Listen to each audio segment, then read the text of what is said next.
Hello everyone, this is doctor Anjali. Welcome to my YouTube channel. आज की class में हम स्टार्ट कर रहे हैं light reflection and refraction part 7 and today we will start the topic refraction. तो आज की क्लास में हम सारे कंसेप्ट समझेंगे रिफ्रैक्शन के। रिफ्रैक्शन होता क्या है, होता किस तरीके से है, and then you can say इसके बेसिक्स, इसके लॉज कौन कौन से हैं, रिफ्रैक्टिव इंडेक्स क्या होता है, एंड इसी पे बेस्ड क्वेश्चन हम आज की क्लास में डिस्कस करने वाले हैं।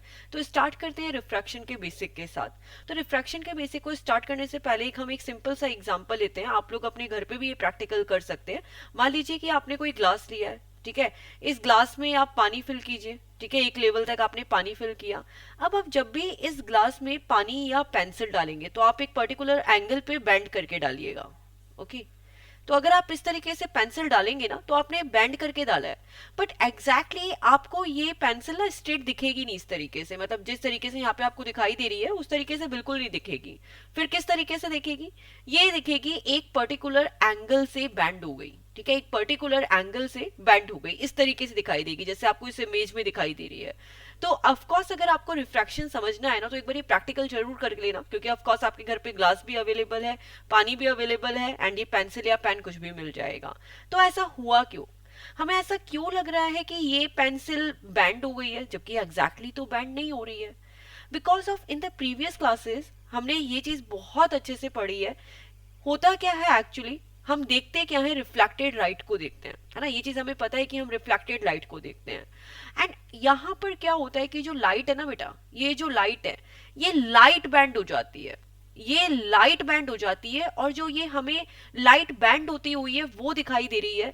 इसी वजह से ऐसा लग रहा है हमें कि ये पेंसिल बैंड हो गई है यहाँ पे, ठीक है। बट एक्चुअली वो बैंड नहीं हुई है। पेंसिल इस तरीके से दिखाई देनी चाहिए ना, बट वो नहीं दिख रही है। पेंसिल है इस तरीके से, है स्ट्रेट, लेकिन वो आपको बैंड होती हुई दिखी। क्यों दिखाई दी? क्योंकि लाइट बैंड हो गई, ओके, क्योंकि लाइट बैंड हो गई। अब हम आते हैं रिफ्रैक्शन पे कि एक्चुअली रिफ्रैक्शन क्या है। The bending of light, of course जो लाइट यहाँ पे बैंड हो रही है उसी को रिफ्रैक्शन बोला है हमने। बट ये रिफ्रैक्शन हुआ किधर? At the interface of two different medium, जहां पे दो डिफरेंट मीडियम आए। अब अगर हम इस ग्लास की बात करें, यहाँ पे कौन कौन से दो मीडियम है? क्योंकि बेटा देखिए, यहाँ पे जब आप पेंसिल को ग्लास के अंदर डाल रहे थे तो फर्स्ट मीडियम था एयर, और ये पेंसिल गई एयर से लेके वाटर में, तो हो गए दो मीडियम, हो गए दो medium. The bending of light at the interface of two different medium is called refraction of light.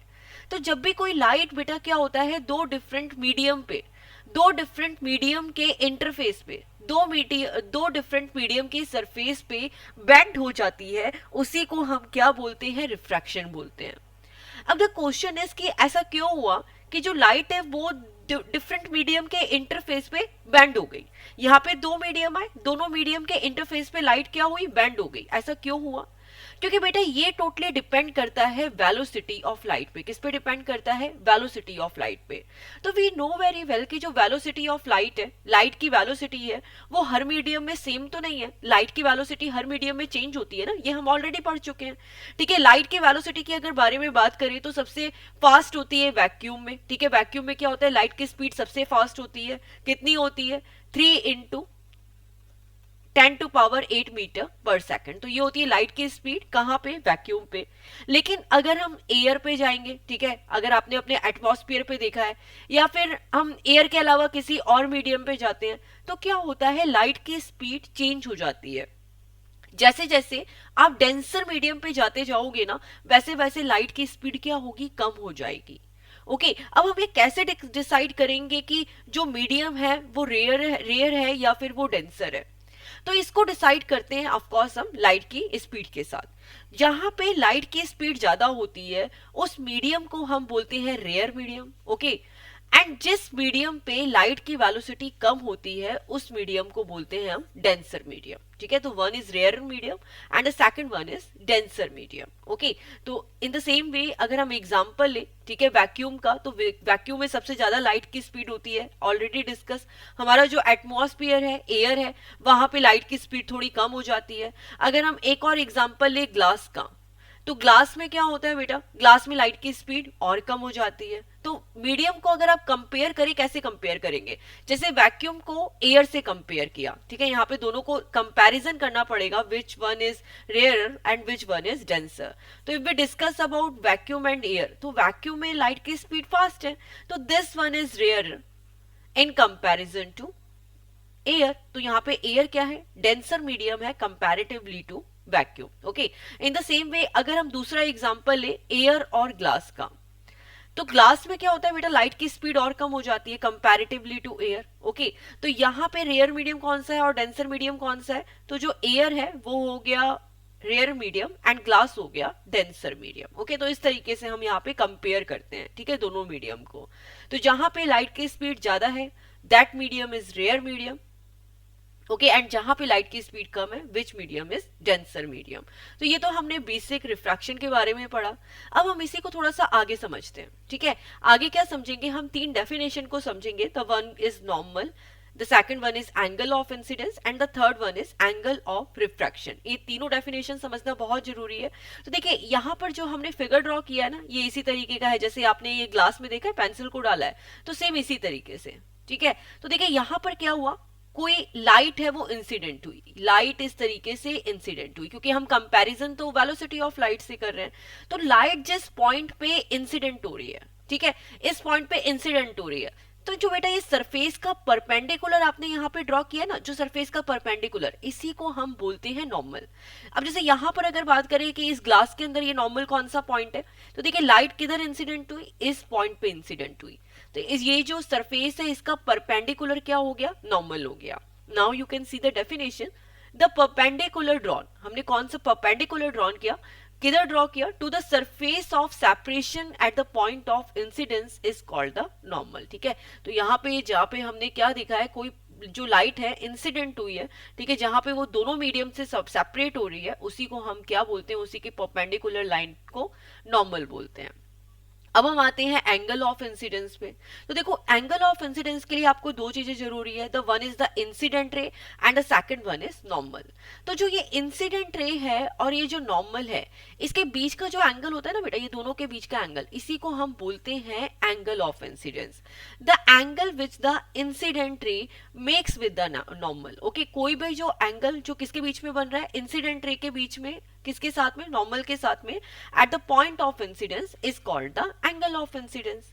The next one is angle of refraction. अब ये एंगल ऑफ रिफ्रैक्शन क्या होता है, the angle which the refracted रे makes, ठीक है, the angle which the refracted रे makes with the normal. Okay, जो रिफ्रैक्टेड रे है, यहाँ पे लाइट आई, लाइट रिफ्रैक्ट हो गई, जैसे आप यहाँ पे एग्जांपल लेते हैं, तो देखिए यहाँ पर क्या हुआ, लाइट बैंड हो गई है ना, तो दैट इज द रिफ्रैक्टेड रे। Okay, the angle which the refracted रे मेक्स, जो भी रिफ्रैक्टेड रे आपका बना रही है नॉर्मल के साथ एंगल, उसी को हम बोलते हैं एंगल ऑफ रिफ्रैक्शन। ओके, तो देखिए अगर आप इन तीनों पॉइंट्स को देखेंगे ना, तो ये बिल्कुल सेम प्लेन पे है।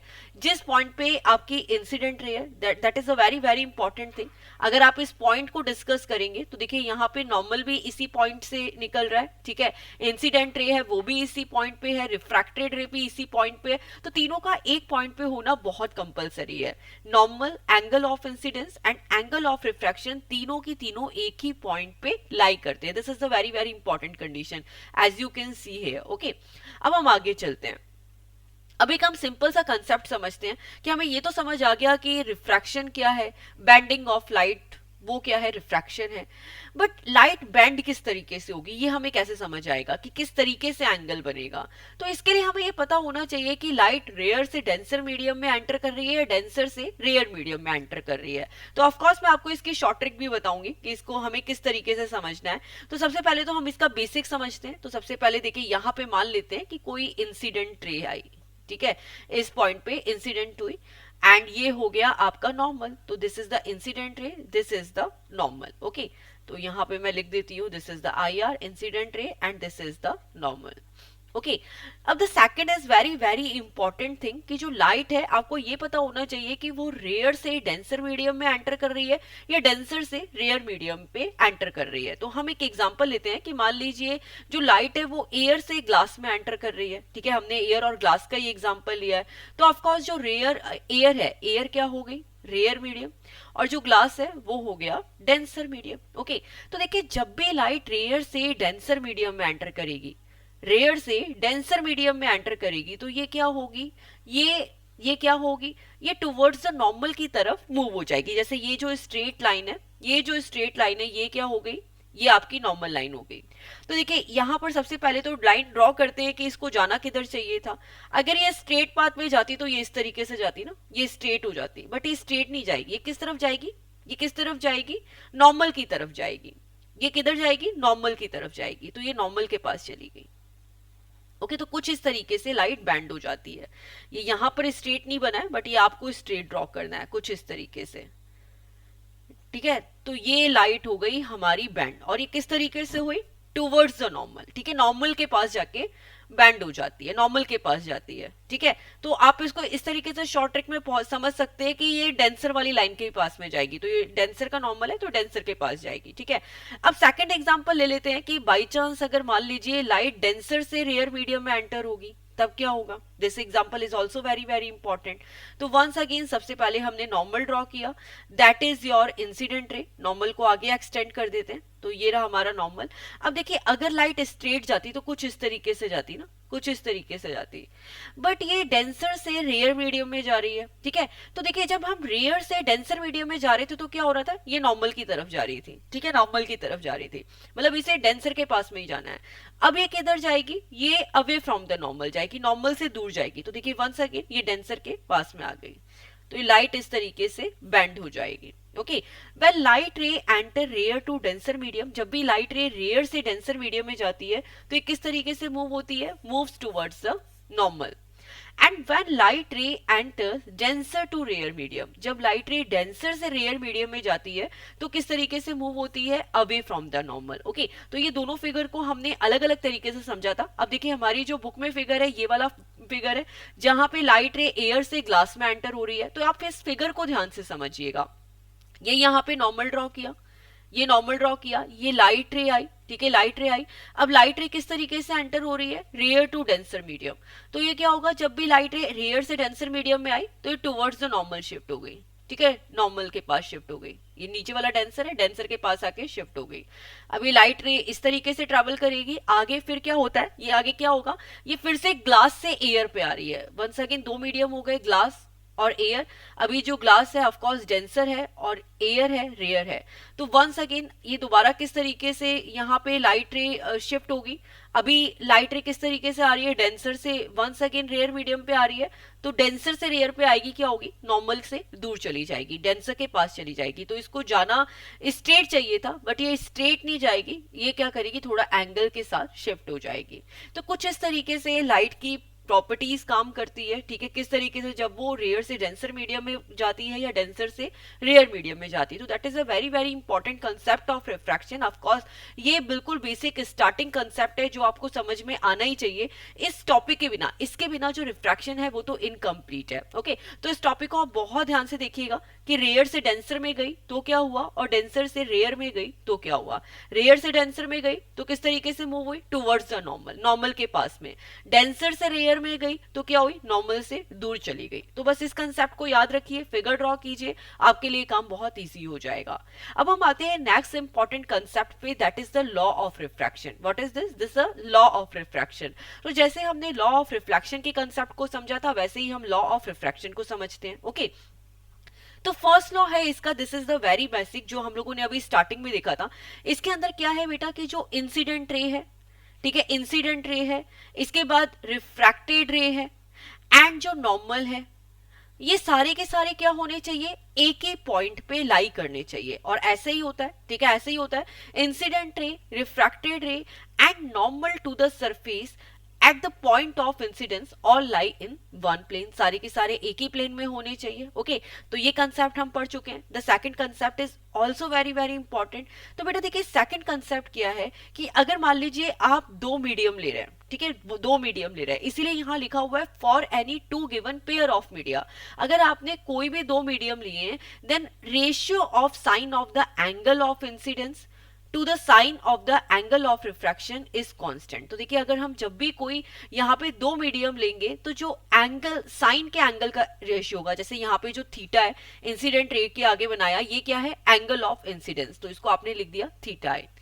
और जो रिफ्रैक्टेड है, जो रिफ्रैक्टेड एंगल है that is the theta R, जो जिस एंगल से ये नॉर्मल के साथ रिफ्रैक्ट हुई है that is the theta R. Okay, angle of refraction. तो इन दोनों का जो साइन का रेशियो है ना बेटा वो कांस्टेंट होता है, तो sine theta I to sine theta R it will be always constant. तो जो आपको इनका रेशियो मिलेगा ना बेटा वो हमेशा कांस्टेंट मिलेगा। और जो ये कांस्टेंट होता है इसी को हम बोलते हैं रिफ्रैक्टिव इंडेक्स। इसी को हम क्या बोलते हैं, रिफ्रैक्टिव इंडेक्स बोलते हैं, जिसको हम किससे डिनोट करते हैं, म्यू से। तो जो हमारा नेक्स्ट टॉपिक रहेगा उसमें हम क्या करेंगे, रिफ्रैक्टिव इंडेक्स के ही कंसेप्ट को समझेंगे। ओके, तो ये टू लॉज ऑफ रिफ्रैक्शन है जो ऑफ कोर्स हमें याद रहने चाहिए। The first one is incident ray, refracted ray and normal to the surface at the point of the incidence all lie in the one plane. Okay, जो angle incident ray है, refracted रे है and normal है, तीनों की तीनों एक ही point पे लाई करनी चाहिए। And incident ray and refracted रे दोनों का साइन एंगल का रेशियो क्या होता है, हमेशा कांस्टेंट होता है। एंड जिसे हम किससे डिनोट करते हैं, रिफ्रैक्टिव इंडेक्स से डिनोट करते हैं। किससे डिनोट किया जाता है इसे, म्यू से। म्यू से भी इसे डिनोट करते हैं। तो नेक्स्ट हम क्या समझते हैं, रिफ्रैक्टिव इंडेक्स को ही समझते हैं। ये तो हमने समझ लिया कि दोनों का साइन रेशियो कांस्टेंट है और इसे हमने रिफ्रैक्टिव इंडेक्स बोला है, बट एग्जैक्टली ये रिफ्रैक्टिव इंडेक्स है क्या। तो the refractive index is measure of bending of रे। आपकी लाइट रे किस अमाउंट में बेंड हुई है उसी को हम किससे मेजर करते हैं, रिफ्रैक्टिव इंडेक्स से बेंड करते हैं। ठीक है, आपको कंपैरिजन तो करना पड़ेगा ना कि लाइट रे किस अमाउंट में बेंड हुई है, किस अमाउंट में नहीं हुई है, तो उसको किससे मेजर करोगे, उसको मेजर हम करते हैं किस टर्म से, रिफ्रैक्टिव इंडेक्स से। Now you can see the definition, measure of the bending of a रे। ठीक है, जो लाइट रे है वो किस तरीके से बेंड हो रही है उसका मेजरमेंट कर रहे हैं when passing from one medium to another medium. Of course जब भी कोई लाइट रे है एक मीडियम से दूसरे मीडियम में एंटर कर रही है तो लाइट रे क्या हो जाएगी, बेंड हो जाएगी। और ये जो बेंडिंग ऑफ लाइट का, बेंडिंग ऑफ रे का मेजरमेंट है इसी को हम क्या बोलते हैं, रिफ्रैक्टिव इंडेक्स बोलते हैं। अब the one thing is very very important कि यहाँ पर जो हम रिफ्रैक्टिव इंडेक्स कैलकुलेट कर रहे हैं तो ऑफकोर्स हमें कंपैरिजन करना पड़ेगा कि लाइट रे किससे बेंड हो रही है। भाई फर्स्ट मीडियम से कंपैरेटिवली कितना बैंड हुई है या सेकंड के कंपैरेटिवली फर्स्ट में कितना बैंड हुई है, तो हम दोनों को सीखते हैं। ठीक है, रिफ्रैक्टिव इंडेक्स को आप म्यू से भी डिनोट कर सकते हो, एन से भी डिनोट कर सकते हो। तो देखो सबसे पहले मैंने क्या देखा, मीडियम 2 का देखा, the refractive index of medium 2 with respect to medium 1। तो what is the meaning of it, तो नाउ यू कैन सी कि यहाँ पे दो मीडियम है और मीडियम 2 के अंदर कितना बैंडिंग हुआ है, कंपैरेटिवली 1। तो हम इसको किस तरीके से लिखेंगे, सबसे पहले तो हमें बैंडिंग किसका देखना है, मीडियम 2 का बैंडिंग देखना है। तो हमने यहाँ पे लिखा पहले 2, जिसको हम मेजर कर रहे हैं, जहां पे बैंडिंग हम नोट कर रहे हैं ना वो उसको पहले लिखेंगे। ठीक है, और किसकी कंपैरेटिवली कर रहे हैं उसको बाद में लिखा। तो क्या लिखा, N21। अब आपको ये देखते ही समझ जाना चाहिए कि व्हाट इज N21। 2 पहले लिखा है तो मतलब रिफ्रैक्टिव इंडेक्स ऑफ मीडियम 2 पहले लिखा है तो हम किसका रिफ्रैक्टिव इंडेक्स कैलकुलेट कर रहे हैं, मीडियम 2 का, किसकी comparatively, with respect to medium 1। तो ये N21 का मतलब आपको समझना है, हम क्या कर रहे हैं, रिफ्रैक्टिव इंडेक्स कैलकुलेट कर रहे हैं मीडियम 2 का, किसकी कंपैरेटिवली, मीडियम 1 की कंपैरेटिवली। ओके, अब ये देखते हैं N2 क्या होगा। तो दोनों की इसको हम कैसे कैलकुलेट कर सकते हैं, स्पीड ऑफ लाइट से। बिकॉज ऑफ कोर्स अगर स्पीड ऑफ लाइट चेंज होगी तो बैंडिंग भी चेंज हो जाएगी, तो हम दोनों की स्पीड का रेशियो निकाल लेते हैं। अब हम यहाँ पे दोनों की स्पीड तो लेंगे लेकिन पहले किसकी लिखेंगे, तो जो मीडियम 2 है ये जो पहले लिखा है ये आ गया नीचे और जो 1 है ये आ गया पहले। तो इस तरीके से याद रखते हैं, ये जो 2 है पहले लिखा हुआ है नीचे आ गया एंड जो लास्ट में लिखा है ये ऊपर आ गया। Okay, then the speed of light in medium 1 to the speed of light in medium 2। Okay, तो इसको V1 बाय V2 का रेशियो में लिख दिया। अब दूसरा एग्जांपल लेते हैं, मान लो मैं बैंडिंग सेकंड मीडियम में नहीं चेक कर रही हूं, मैं फर्स्ट मीडियम में चेक करूंगी कि फर्स्ट मीडियम में कितना मेरा लाइट बैंड हुआ है। तो मैं किस तरीके से लिखूंगी, मुझे फर्स्ट मीडियम में देखना है। ठीक है, कि जो रिफ्रैक्टिव इंडेक्स है वो मीडियम 1 में कितना है, किसकी कंपैरेटिवली, 2 की कंपैरेटिवली। तो ये भी क्या होगा, स्पीड ऑफ लाइट का रेशियो होगा, 1 पहले है तो ये आ गया V1 एंड ऊपर आ गया V2। तो कुछ इस तरीके से आपको दोनों का फॉर्मूला लिखना आना चाहिए, बिकॉज ऑफ कोर्स इस पे हमें न्यूमेरिकल भी करने हैं एंड न्यूमेरिकल के लिए this formula is very very important. Okay, अब हम क्या करते हैं, इन मटेरियल मीडियम के रिफ्रैक्टिव इंडेक्स को कंपेयर करते हैं।